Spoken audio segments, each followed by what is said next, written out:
தந்தை மகன் தூயாவியாரின் பெயராலே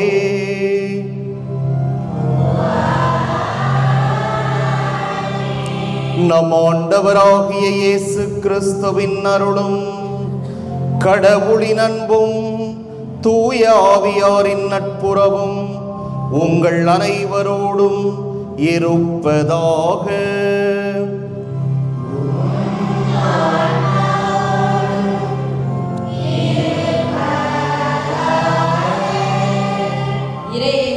பிரியமானவர்களே, இவ்வுலகையும் இறுதியாக மனிதனையும் படைத்த இறைவன் மனிதர் தம்மை அறிந்து அன்பு செய்து பணிபுரிய வேண்டும் என்று திருவுளம் கொண்டார்.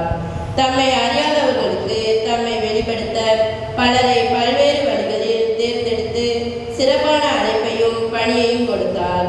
இறுதியாக தம் ஒரே மகன் வழியாக இவ்வுலகை மீட்க திருவுளம் கொண்டார். அவரின் மீட்பின் பணியை இன்றளவும் திரு அவை ஆற்றி வருகிறது.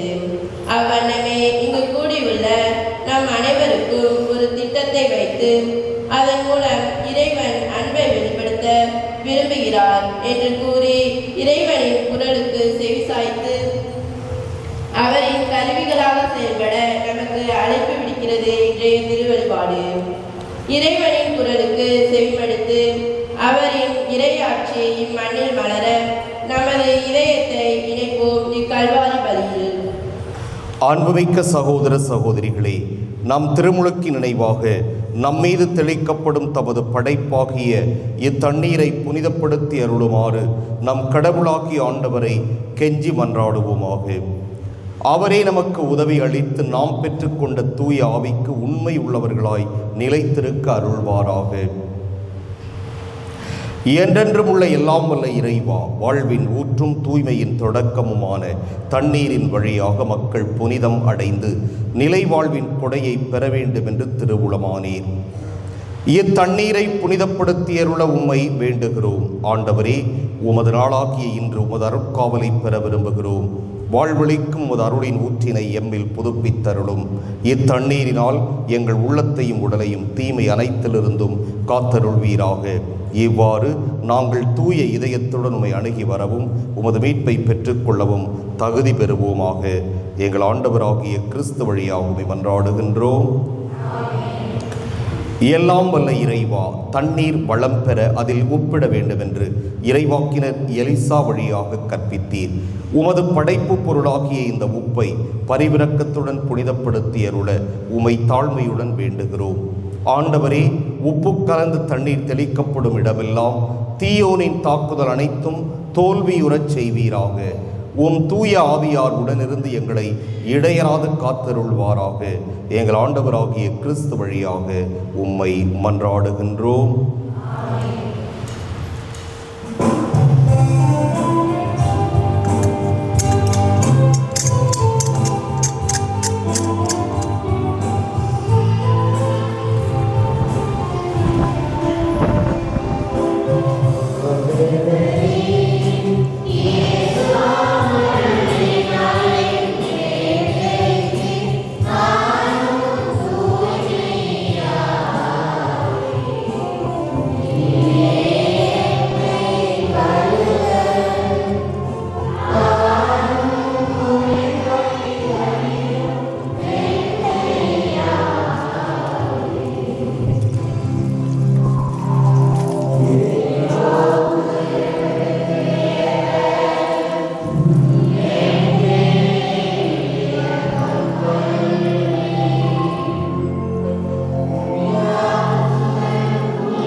எல்லாம் வல்ல இறைவனும் பாவங்களிலிருந்து நம்மை தூய்மைப்படுத்துவாராக. இந்த நற்கருணை கொண்டாட்டத்தின் வழியாக அவர் தம்முடைய ஆட்சியின் விருந்தில் பங்கு கொள்ள நம்மை தகுதி பெறச் செய்வாராக.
என்றென்றும் உள்ள எல்லாம் வல்ல இறைவா,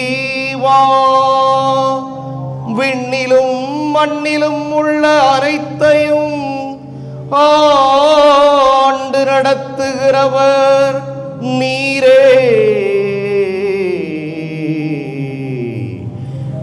மக்களின் வேண்டல்களை இரக்கத்துடன் கேட்டு எங்கள் வாழ்நாள்களில்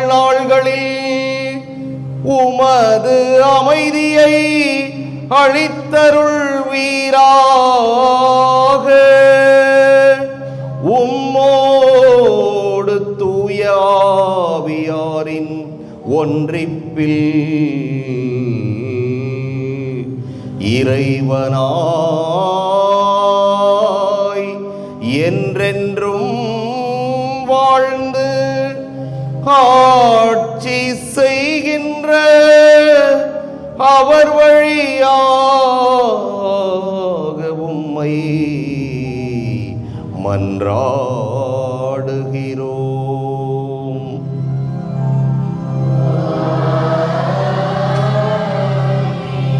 இறைவன் பார்வையில் நாம் அனைவருமே மதிப்பு பெற்றவர்கள்.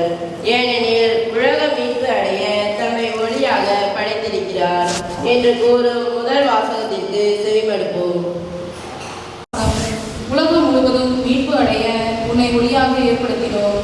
இறைவாக்கினர் எசாயா நூலிலிருந்து வாசகம். அதிகாரம் 49, இறைவசனங்கள் 3 மேலும் 5 முதல் 6 வரை. ஆண்டவர் என்னிடம், நீயே என் ஊழியன், இஸ்ரவேலை உன் வழியாய் நான் மாற்றி வருவேன் என்றார். யாக்கோபை தம்மிடம் கொண்டு வரவும் சிதறுண்ட இஸ்ரவேலை ஒன்று திரட்டவும் கருப்பையிலிருந்து ஆண்டவர் என்னை தம் ஊழியனாக உருவாக்கினார். ஆண்டவர் பார்வையில் நான் மதிப்பு பெற்றவன், என் கடவுளே என் ஆற்றல். அவர் இப்பொழுது உரைக்கிறார். அவர் கூறுவது, யாக்கோப்பின் குலங்களை நிலைநிறுத்துவதற்கும் இஸ்ரவேலில் காக்கப்பட்டோரை திரும்பி கொணர்வதற்கும் நீ என் ஊழியனாக இருப்பது எளிதன்றோ? உலகம் முழுவதும் என் மீட்பை அடைவதற்கு நான் உன்னை பிற இனத்தாருக்கு ஒளியாக ஏற்படுத்துவேன். இது ஆண்டவர் வழங்கும் அருள்வாக்கு.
அதனை எடுத்துரைக்க திருத்தூதனாக என்னை தேர்ந்துள்ளார் என கூறுவதோடு மட்டுமல்லாமல் கிறிஸ்துவோடு இணைய தூய உள்ளம் கொண்டவர்களாக நாம் வாழ புனித பவுலடியார் அழைப்பு விடுப்பதை இந்த இரண்டாம் வாசகத்தின் வழியாக கேட்போம். இரண்டாம் வாசகம். நம் தந்தையாம் கடவுளிடமிருந்தும் நம் ஆண்டவராம் இயேசுவிடமிருந்தும் அருளும் அமைதியும் உரித்தாகுக. திருத்தூதர் பவுல் கொரிந்தியருக்கு எழுதிய முதல் திருமுகத்திலிருந்து வாசகம். அதிகாரம் 1, இறைவசனங்கள் 1 முதல் 3 வரை. கொரிந்து நகரிலுள்ள கடவுளின் திருச்சபைக்கு அவர் திருவுளத்தால் கிறிஸ்து இயேசுவின் திருத்தூதனாக அழைக்கப்பட்ட பவுலும் சகோதரராகிய சொஸ்தேனும் எழுதுவது. இயேசு கிறிஸ்துவோடு இணைந்து பெற்று தூயராக்கப்பட்டு இறைமக்களாக இருக்க அழைக்கப்பட்டுள்ள உங்களுக்கும் எல்லா இடங்களிலும் நம் ஆண்டவர் இயேசு கிறிஸ்துவை அறிக்கையிடும் யாவருக்கும் நம் தந்தையாம் கடவுளிடமிருந்தும் ஆண்டவர் இயேசு கிறிஸ்துவிடமிருந்தும் அருளும் அமைதியும் உரித்தாகுக. இயேசு கிறிஸ்து நமக்கு மட்டுமல்ல அனைவருக்கும் ஆண்டவர். ஆண்டவர் வழங்கும் அருள்வாக்கு.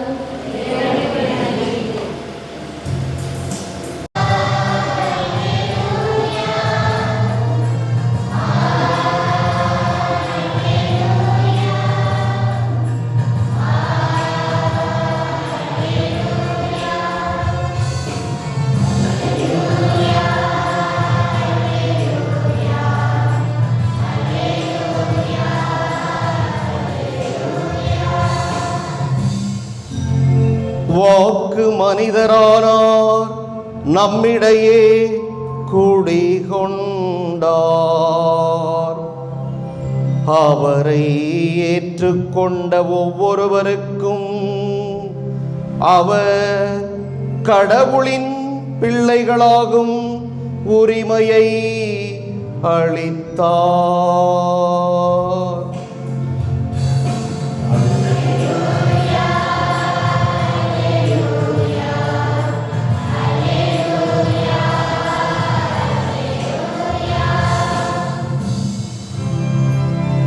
ஆண்டவர் உங்களோடு இருப்பாராக.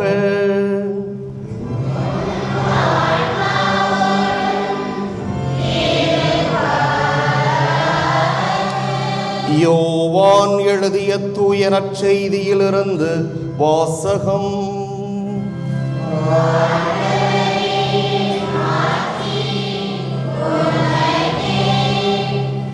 முதல் அதிகாரம் 29 முதல் 34 வரை உள்ள இறைவாக்குகள். இயேசு தம்மிடம் வருவதைக் கண்ட யோவான், இதோ கடவுளின் செம்மறி, செம்மறியாம் இவரே உலகத்தின் பாவத்தை போக்குபவர். எனக்கு பின் வரும் இவர் என்னை விட முன்னிடம் பெற்றவர், ஏனெனில் எனக்கு முன்பே இருந்தார் என்று நான் இவரை பற்றியே சொன்னேன். இவர் யாரென்று எனக்கும் தெரியாதிருந்தது. ஆனால் இஸ்ரேல் மக்களுக்கு இவரை வெளிப்படுத்தும் பொருட்டே நான் வந்துள்ளேன். தண்ணீரால் திருமுழுக்கு கொடுத்தும் வருகிறேன் என்றார். தொடர்ந்து யோவான் சான்றாக கூறியது, தூய ஆவி புறாவைப் போல வானிலிருந்து இறங்கி இவர் மீது இருந்ததை கண்டேன். இவர் யாரென்று எனக்கும் தெரியாதிருந்தது. ஆனால் தண்ணீரால் திருமுழுக்கு கொடுக்கும்படி என்னை அனுப்பியவர், தூய ஆவி இறங்கி யார் மீது இருப்பதை காண்பீரோ அவரே தூய ஆவியால் திருமுழுக்கு கொடுப்பவர் என்று என்னிடம் சொல்லியிருந்தார். நானும் கண்டேன், இவரே இறைமகன் என சான்றும் கூறி வருகிறேன்.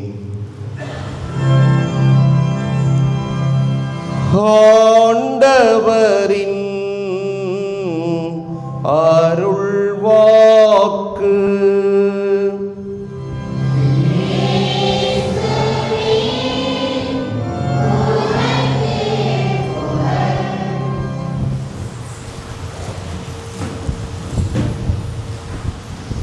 ஒரு கேள்வி கேட்குறேன், பதில் தெரிஞ்சவங்க எழுந்திருச்சு சொல்லுங்கள், உட்காந்துக்கிட்டே சொல்லாதீங்க.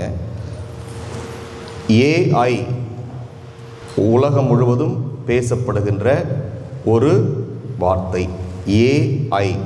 ஏஐ அப்படின்னா என்ன? யாராவது எந்திரிச்சு பதில் சொல்லுங்க. எந்திரிச்சு பதில் சொல்லுதுப்பா. யாரு? Artificial intelligence. ஆர்டிஃபிஷியல் இன்டெலிஜென்ஸ்னா என்ன? தமிழில் வந்து செயற்கை நுண்ணறிவு. ஆர்டிஃபிஷியல் இன்டெலிஜென்ஸ்னால் செயற்கை நுண்ணறிவு. ஆமாம். இப்போ இந்த செயற்கை நுண்ணறிவு, இயற்கை நுண்ணறிவுங்கிறது வேற. அது கடவுள் ஒவ்வொருவருக்கும் கொடுத்திருப்பது. ஒவ்வொருத்தருக்கும் இயற்கையிலேயே கடவுள் ஒரு திறமையை கொடுத்திருக்கிறார்.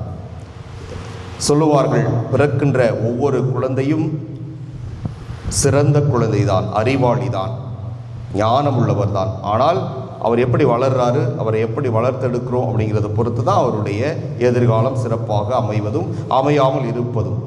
அது இயற்கையாக கொடுப்பது. செயற்கை நுண்ணறிவு அப்படின்னா என்னன்னா, இப்போ ஒரு உதாரணத்துக்கு சொல்கிறேன்.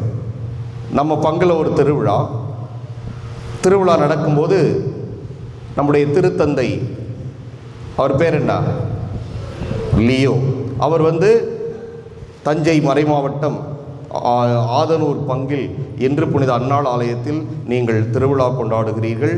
உங்களுடைய திருவிழா சிறப்பாக நடைபெறுவதற்கு என்னுடைய அருளும் ஆசீரும் என்று காணொளி மூலமாக நம்மிடம் பேசுவது போன்று செயற்கை நுண்ணறிவை உண்டாக்க முடியுமா? இல்லையா?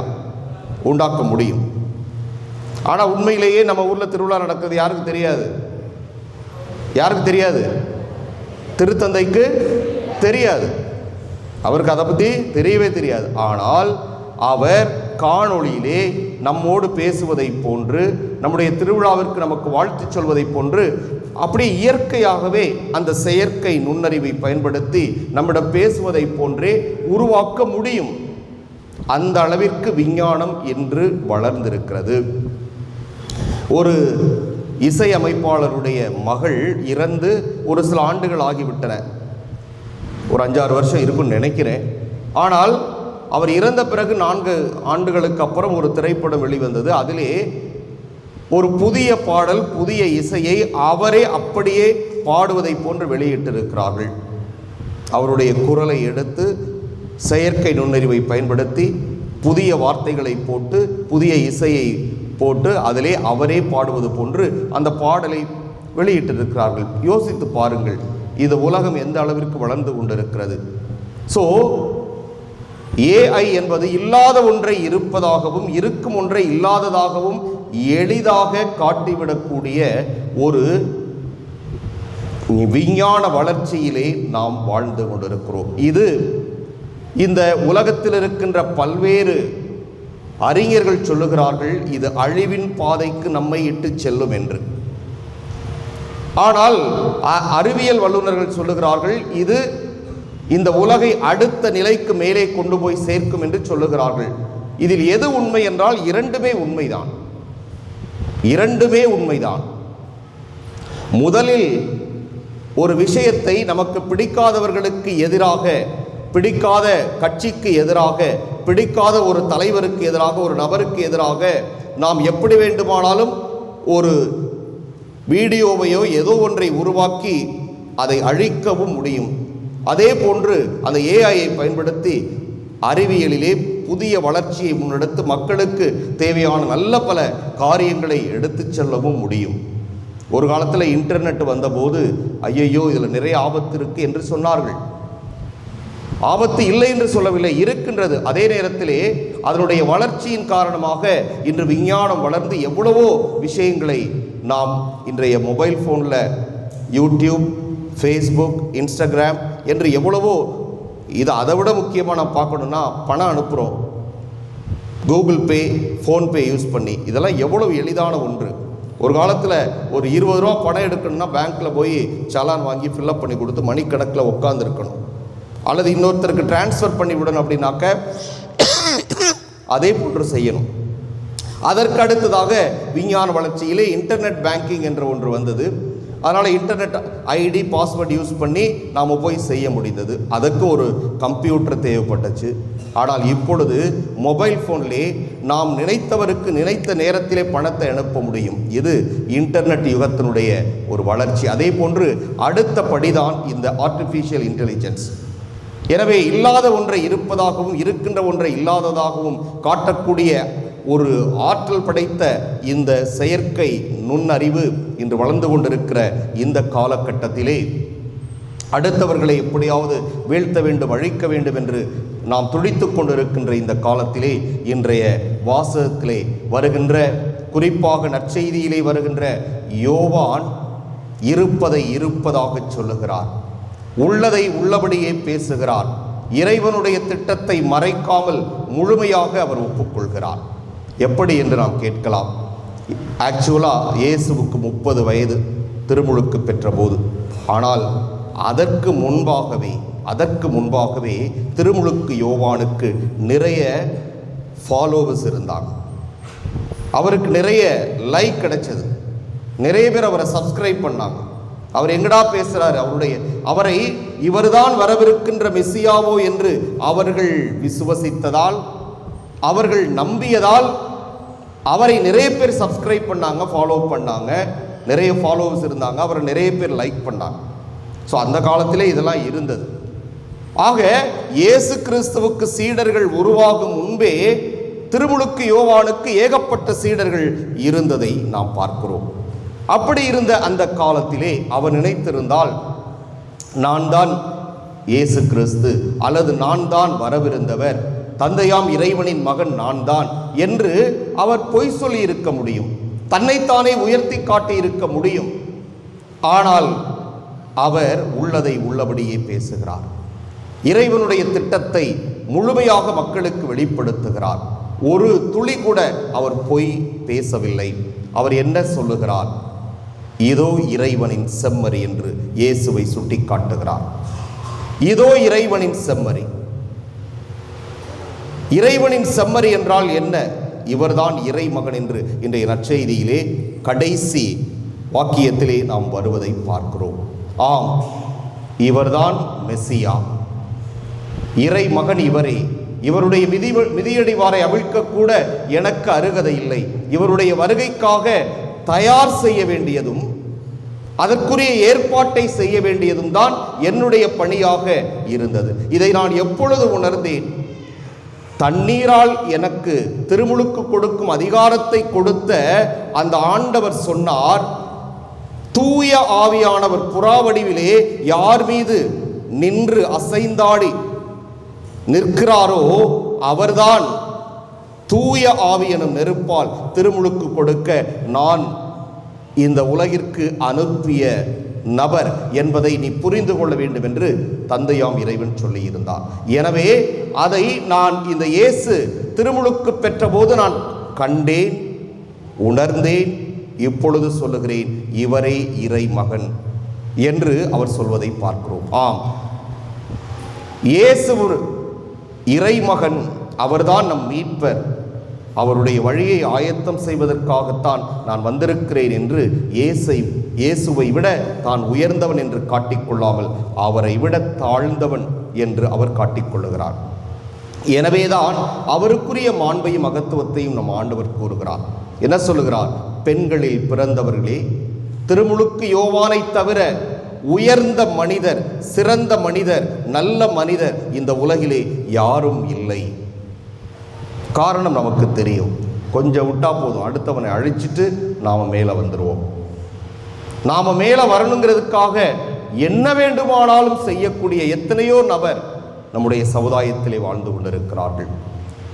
இன்னும் முன்னாடியெல்லாம் பார்த்தோம்னா அரசியலில் அடிக்கடி கொலை செய்யப்படுவார்கள். காரணம், தேர்தல் வரப்போது இவன் உயிரோடு இருந்தால் இவனுக்கு தான் சீட்டு கிடைக்கும், இவனுக்கு சீட்டு கிடைச்சா நம்ம போட்டியிட முடியாது, இவன் ஜெயிச்சிருவான் என்று பொறாமையின் காரணமாக எத்தனையோ அரசியல் கொலை.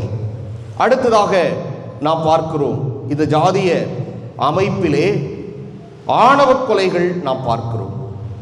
என்னுடைய மகள், என்னுடைய மகன் என்னுடைய விருப்பத்திற்கு எதிராக ஒரு குறிப்பிட்ட நபரை விரும்புகிறார், எனவே இவர் உயிரோடு இருக்கக்கூடாது என்று நாம் பார்க்கிறோம். அதே போன்று பல்வேறு விதமான உதாரணங்களை நாம் சொல்லலாம்.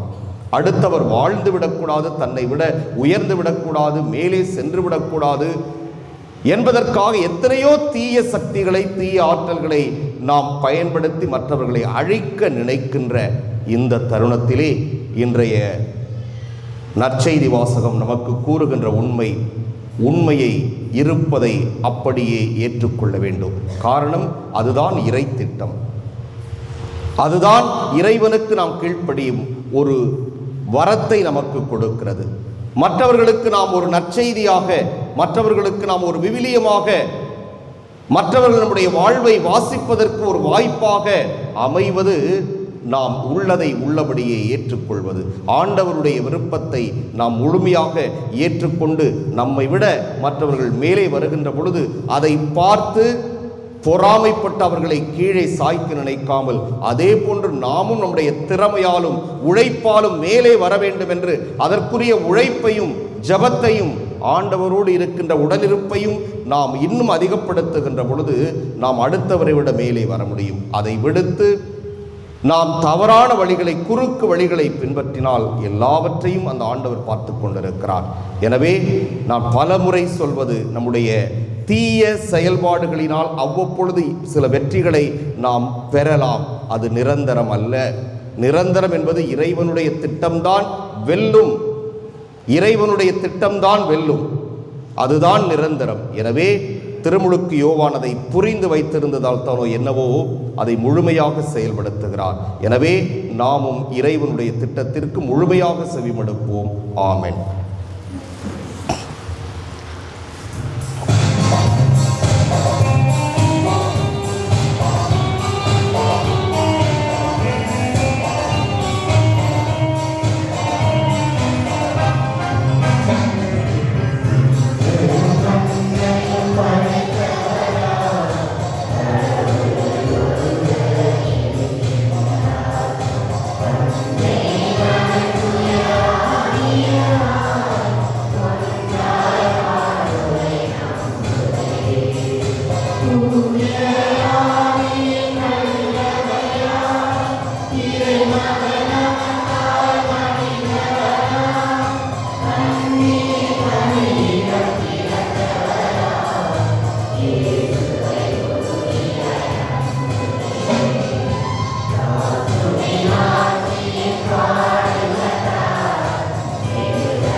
அன்புக்குரியவர்களே, நம்முடைய தேவைகளை எல்லாம் அன்றாட்டுக்களாக ஆண்டவரிடம் எடுத்துரைப்போம். வழிநடத்தும் இறைவா, உமது திரு அவை பகுதி செயல்பட கருவியாக நீ தெரிந்து கொண்ட அடியார்கள் ஆசை தந்து தாங்கள் பெற்றுக்கொண்ட அழைப்பிற்கு ஏற்ப வாழும் மனம் பெற்றிட கொண்டாடுகிறோம். தலைவராகிய இறைவா, எம் நாட்டு தலைவர்கள் அனைவரும் தங்கள் கடமையை பொறுப்புடனும் நேர்மையுடனும் செய்து நல்லாட்சி புரிந்திட உமது அருளை தந்தவர்களை கொண்டாடுகிறோம். அன்பரே இறைவா, இங்கு கூடியுள்ள நாங்கள் அனைவரும் உமது அன்பை அணிந்து பிறநலம் பேணி நல்ல கிறிஸ்தவர்களாக வாழ வரமகளை கொண்டாடுகிறோம். அமைதியின் இறைவா, உலகில் நடக்கும் ஜாதி, மதம், இன வேறுபாடு, போர் பிளவுகள் நீங்கி மனிதநேயம் காக்கும் மாமனிதர்களாக நாங்கள் வாழவும் நல்லுலகம் படைத்திடவும் அருள் தர வேண்டி உண்மை கொண்டாடுகிறோம். நம்முடைய தனிப்பட்ட தேவைகளை அமைதியாக ஆண்டவரிடம் எடுத்துரைப்போம்.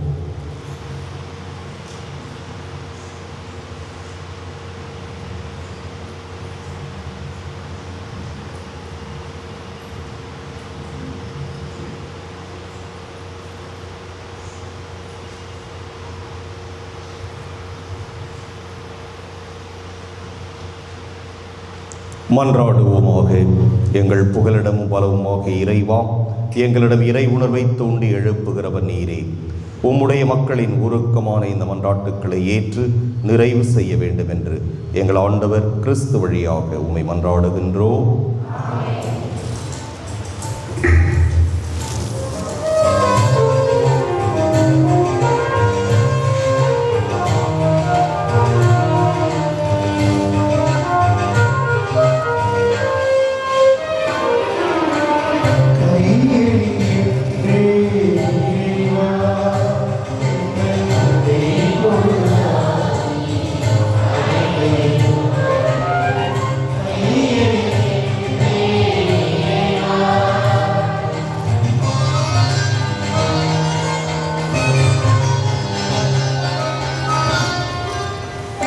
ஆண்டவரை அனைத்துலக நிறைவானில் வாழ்த்து பெறுவீராக. ஏனெனில் வல்லன்மையிலிருந்து நாங்கள் இந்த அப்பத்தை பெற்றுள்ளோம். நிலத்தின் விளைவும் மனித உழைப்பின் பயனுமான இந்த அப்பத்தை முகப்பு கொடுக்கின்றோம். இது எங்களுக்கு வாழ்வழிக்கும் அப்பமாக மாறும். இறைவன் என்று வாழ்த்து பெறுவாராக.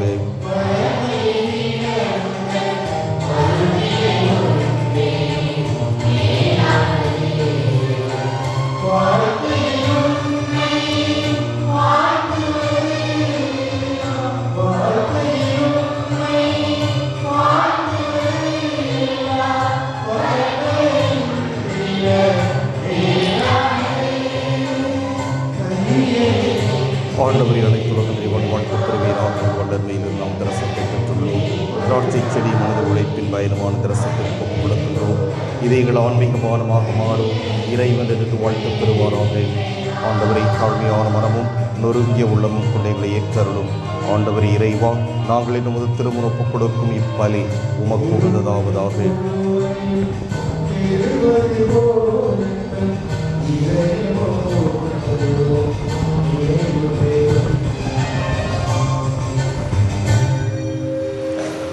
சகோதர சகோதரிகளே, என்னுடையதும் உங்களுடையதுமான இப்பலி எல்லாம் வல்ல தந்தையாக இறைவனுக்கு ஏற்றதாகும்படி மன்றாடுங்கள்.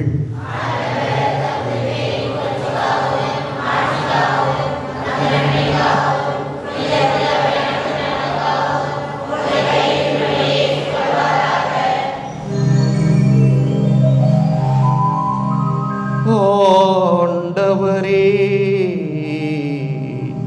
எப்பொழுதெல்லாம் இப்பலியின் நினைவு கொண்டாடப்படுகின்றதோ அப்பொழுதெல்லாம் எங்கள் மீட்பின் செயல் நிறைவேற்றப்படுகின்றது. எனவே நாங்கள் இம்மறை நிகழ்வுகளில் தகுதியுடன் பங்கேற்க எங்களுக்கு அருள் புரிவீராக. எங்கள் ஆண்டவராகிய கிறிஸ்து வழியாக உம்மை மன்றாடுகிறோம்.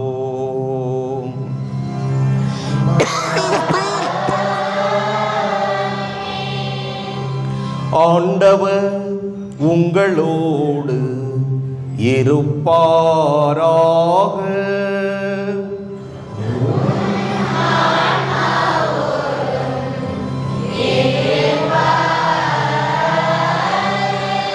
இதயங்களை மேலே எழுப்புங்கள்.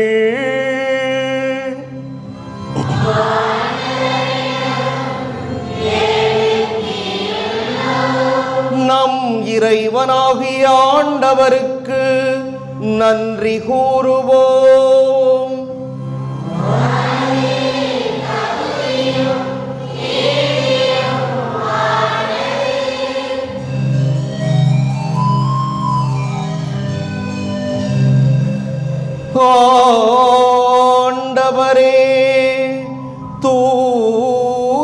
தூயவரான தந்தையே, என்றும் உள்ள எல்லாம் வல்ல இறைவா, எங்கள் ஆண்டவராகிய கிறிஸ்து வழியாக எந்நாளும் எவ்விடத்திலும் நாங்கள் உமக்கு நன்றி செலுத்துவது மெய்யாகவே தகுதியும் நீதியும் ஆகும். எங்கள் கடமையும் மீட்புக்கு உரிய செயலுமாகும். தவறிழைத்த எங்கள் மீது கிறிஸ்து இரக்கம் கொண்டு கன்னி மரியாவிடமிருந்து பிறக்க திருவுளமானார்.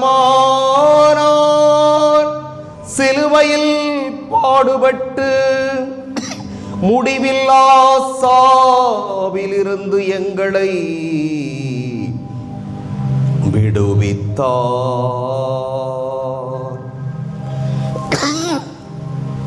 இறந்தோரிடமிருந்து உயிர்த்தெழுந்து நிலை வாழ்வை எங்களுக்கு அருளினார். ஆகவே வானதூதர் முதன்மை வானதூதரோடும் அரியணையில் அமர்வோர் தலைமை தாங்குவோரோடும் வான்படைகளின் அணிகள் அனைத்தோடும் சேர்ந்து நாங்கள் உமது மாட்சியை புகழ்ந்து முடிவின்றி பாடுவதாவது:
ஆண்டவரே, நீர்மையாகவே தூயவர், தூய்மை அனைத்துக்கும் ஊற்று.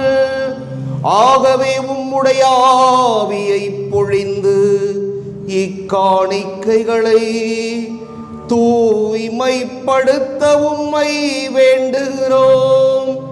இவ்வாறு எங்கள் ஆண்டவர் இயேசு கிறிஸ்துவின் உடலும் இரத்தமுமாக எங்களுக்கு இவை மாறுவனவாக.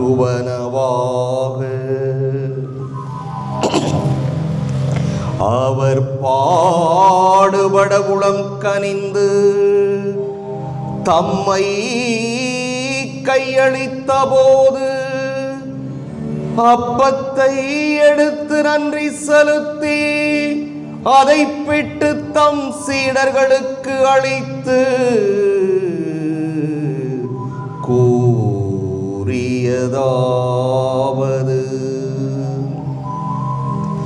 அனைவரும்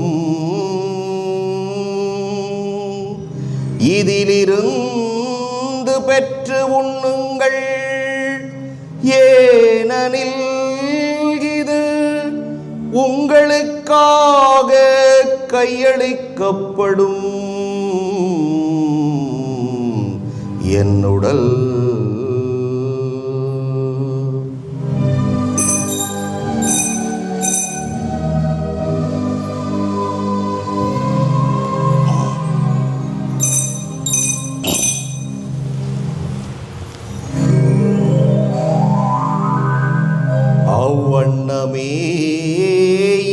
விருந்தை அருந்தியபின்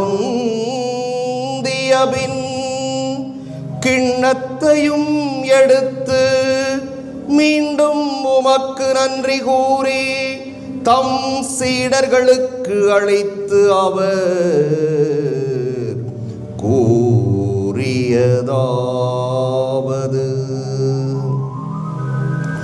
அனைவரும் இதிலிருந்து பெற்று பருகுங்கள், ஏனெனில் இது புதிய நிலையான உடன்படிக்கைக்கு உரிய என் இரத்தத்தின் கிண்ணம். இது பாவ மன்னிப்புக்கென்று உங்களுக்காகவும் பலருக்காகவும் சிந்தப்படும். இதை நினைவாக செய்யுங்கள்.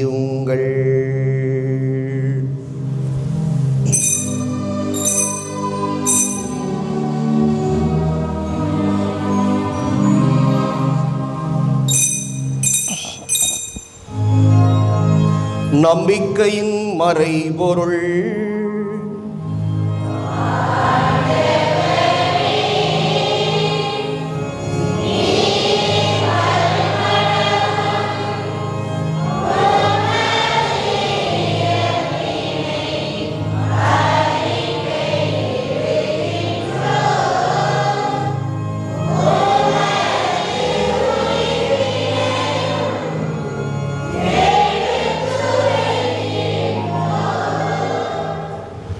ஆகவே ஆண்டவரே, நாங்கள் கிறிஸ்துவின் இறப்பினையும் உயிர்ப்பினையும் நினைவு கூர்ந்து வாழ்வு தரும் அப்பத்தையும் மீட்பளிக்கும் கிண்ணத்தையும் உமக்கு ஒப்புக் கொடுக்கின்றோம். உம் திருமுன் நின்று உமக்கு ஊழியம் புரிய தகுந்தவர்கள் என எங்களை ஏற்றுக்கொண்டீர். எனவே உமக்கு நன்றி செலுத்துகிறோம். மேலும் கிறிஸ்துவின் உடலிலும் இரத்தத்திலும் பங்கு கொள்ளும் எங்களை தூய ஆவியார் ஒன்று சேர்க்க வேண்டும் என உம்மை தாழ்மையுடன் மன்றாடுகின்றோம். ஆண்டவரே, உலகெங்கும் பரவியிருக்கும் ஒரு திரு அவையை நினைவு கூர்ந்தருளும். எங்கள் திருத்தந்தை லியோ, எங்கள் ஆயர் சகாயராஜ், எல்லா திருநிலையினராகிய அனைவரோடும் உமது திரு அவை அன்பில் நிறைவு பெறச் செய்தருளும். மேலும் உயிர்த்தெழும் எதிர்நோக்குடன் தொழில் கொள்ளும் எங்கள் சகோதரர் சகோதரிகளையும் இறந்தோர் அனைவரையும் இரக்கத்துடன் நினைவு கூர்ந்து உமது திருமுக ஒளியினுள் ஏற்றருளும். எங்கள் அனைவர் மீதும் இரக்கமாயிரும். கடவுளின் கன்னித்தாயான புனித மரியா, அவருடைய கணவரான புனித யோசேப்பு, புனித திருத்தூதர்கள், இவ்வுலகில் உகந்தவராய் இருந்தோராகிய புனிதர் அனைவருடனும் நாங்கள் நிலை வாழ்வில் பங்கு கொள்ளும் தகுதி பெற்று உம் திருமகன் இயேசு கிறிஸ்து வழியாக உம்மை புகழ்ந்தேத்தும் வரமருள உம்மை மன்றாடுகிறோம்.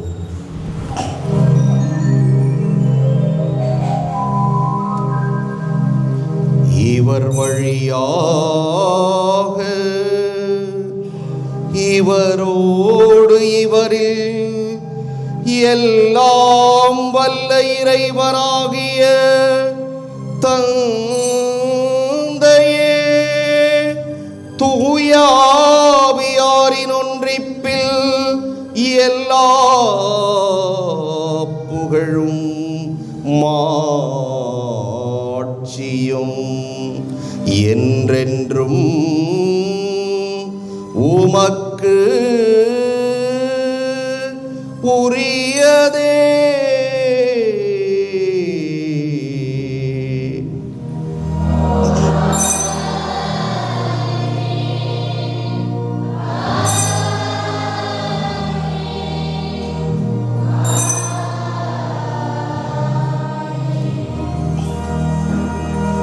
மீட்பரின் கட்டளையால் கற்பிக்கப்பட்டு இறைபடைப்பினையால் பயிற்சி பெற்ற நாம் துணிந்து பாடுவோம்.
அனைத்திலிருந்தும் எங்களை விடுவித்து எங்கள் வாழ்நாளில் அமைதியை கனிவுடன் அருள உம்மை மன்றாடுகிறோம். உமது இரக்கத்தின் உதவியால் நாங்கள் பாவத்திலிருந்து எப்போதும் விடுதலை பெற்று யாதொரு கலக்கமுமின்றி நலமாய் இருப்போமாக. நாங்கள்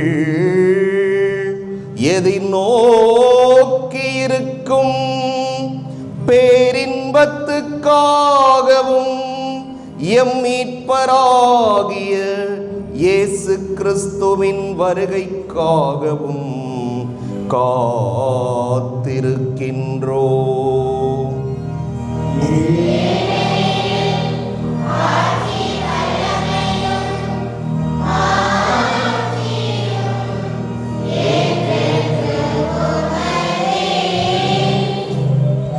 ஆண்டவரே இயேசு கிறிஸ்துவே, அமைதியை உங்களுக்கு விட்டுச் செல்கிறேன், என் அமைதியையே உங்களுக்கு அளிக்கின்றேன் என்று உம் திருத்தூதர்களுக்கு மொழிந்தீரே. எங்கள் பாவங்களை பாராமல் உமது திரு அவையின் நம்பிக்கையை கண்ணோக்கி உமது திருவுளத்துக்கு ஏற்ப அதற்கு அமைதியையும் ஒற்றுமையையும் அளித்தருள்வீராக.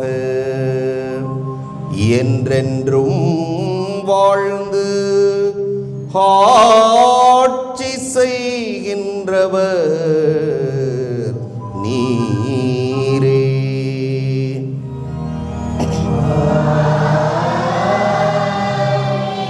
ஆண்டவருடைய அமைதி உங்களோடு என்றும் இருப்பதாக.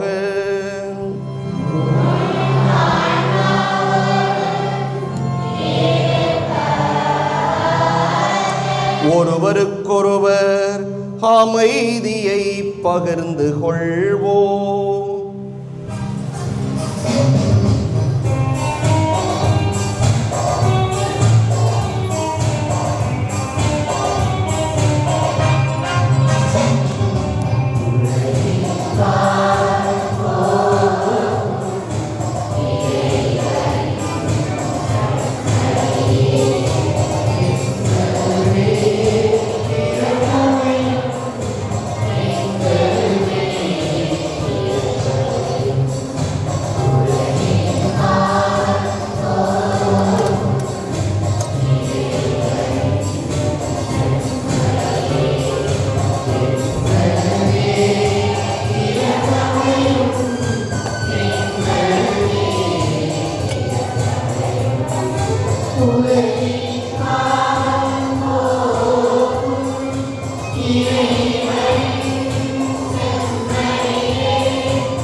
இதோ இறைவனின் செம்மறி, இதோ உலகின் பாவங்களை போக்குபவர்.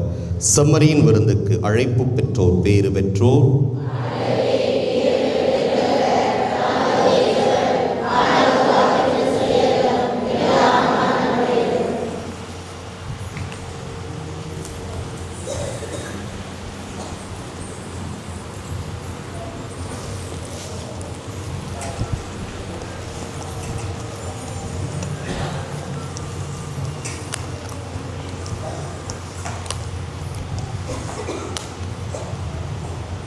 Oh.